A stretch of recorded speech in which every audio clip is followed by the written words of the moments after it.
The Northern Cape Department of Health has welcomed 245 medical interns who have been deployed to all 5 districts across the province for community service. Now, this will help ease the load currently carried by the Provincial Department of Health that was flagged by the Health Ombudsman in 2025 for slacking off and failing patients, leading to the death of 2 psychiatric patients.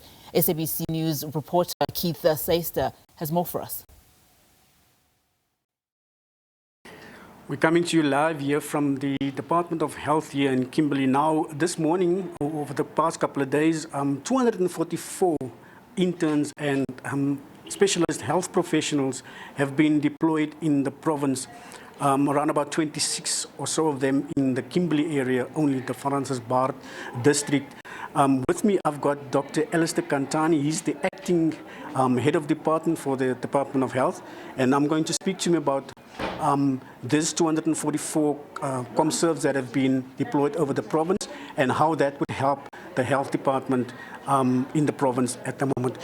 Good day to you, Doctor. 244 ComServe professionals deployed. How is that going to impact on helping the health department in the Northern Cape with serving? Well, as an annual allocation and placement, it fills up the gaps that we have in the system. Remember, annually we have them coming in, some going, some staying on.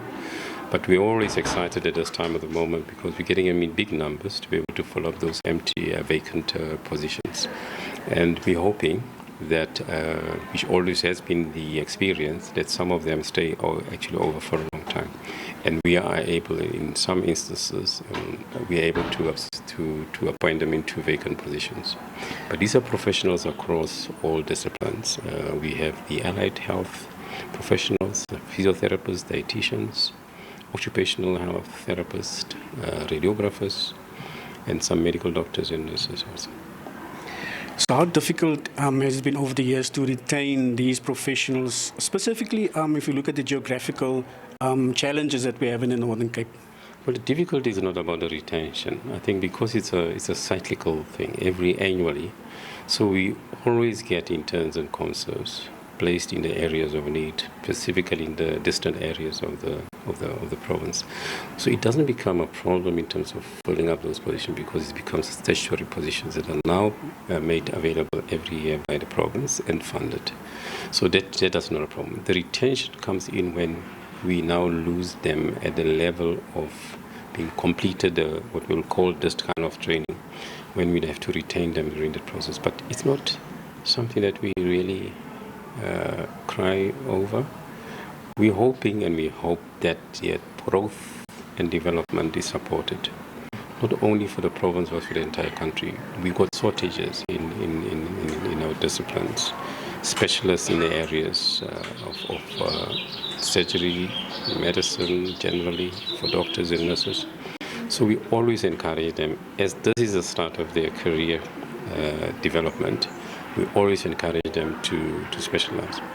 So in a sense, this is where the challenge would come in. As they go away for their training, then replacing them with qualified professionals, it's always a problem. One major factor is because Northern Cape is not an area that everybody prefers to come and practice here. But we try through some strategies that we train them through our own bursary program so that we can retain them coming back to spend the time that we sponsored them. Just quickly, Doctor, is all the theatres are all the theatres and our hospitals operational at the moment across the province? Well, it will be difficult to say all, yes, but we strive to ensure that every district has an operational theatre. Now, it's not only just operationalizing it on the basis of 1 or 2 staff.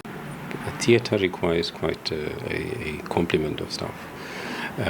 We also look at the skill that's available and also ensuring that we have the necessary support systems in place. Your CCMD, which is your sterilizing unit, has to be in place. Not only just in place, but having the appropriate staff to be able to man that. Because the most important thing is not just to operate. The most important thing is to prevent complications, because the complications can be very expensive, not only financially, but it can also cost life.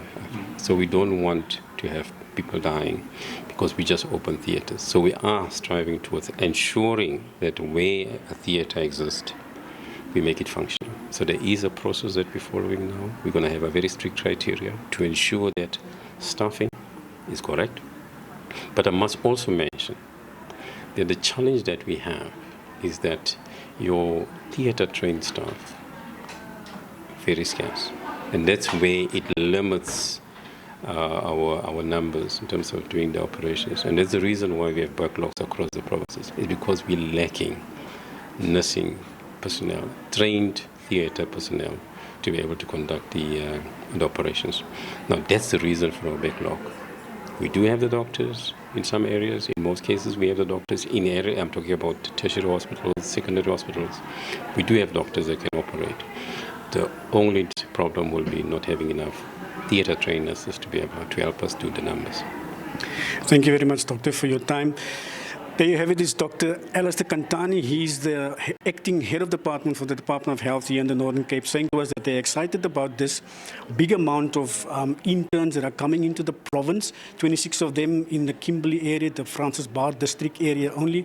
But he's also very happy to say that they will be helping a lot in easing the pressure on the health department here in the Northern Cape.